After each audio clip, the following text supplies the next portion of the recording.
Onları daha büyük Allah onları çoğaltacak. Artık bu vaktini müsaade istersen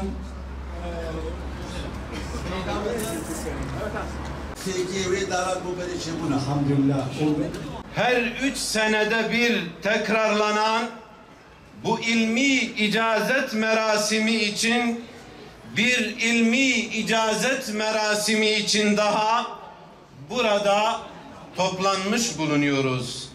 Cenab-ı Hak hayırlara vesile eylesin inşallah. Evet, 1938 yılından beri medrese, günümüzde ise Kur'an kursu statüsünde klasik şark usulü kaidesine göre eğitim hizmetini aralıksız vermekteyiz. Bir baba ve dede mirası olarak sırtımıza yüklediğimiz bu kutsi vazifeyi onların bize şiar ettiği düstur üzere hakkıyla idame ettirmeye çalışıyoruz. Yüce Mevla'dan temennimiz odur ki bizleri bu hizmete layık ve muvaffak eylesin.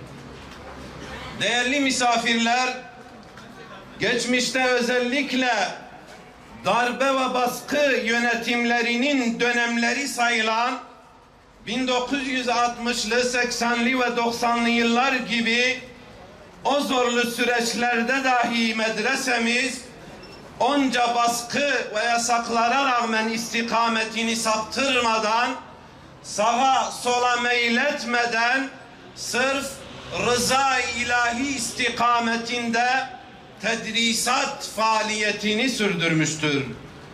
Binaenaleyh işte o dönemde dini tedrisatın yasaklanması sebebiyle 1990'lı yılların başından 2000'li yılların başına kadar medresemizin kapısına kilit ve mühür vurulmuş. Bu şartlar altında dahi ülkemizde faaliyet gösteren tek medreseyiz. Yani bizler geçmişin her türlü zorlu ve karanlık dönemlerinde dahi bu eğitim hizmetini sürdürmüş ve öyle bir geçmişten geliyoruz. Adil ardi ve semai qailina ma halaktaha ve batil.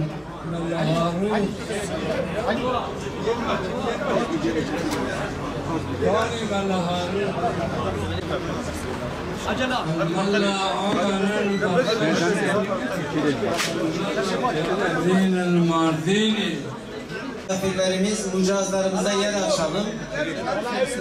Namaz vakti de yaklaşıyor.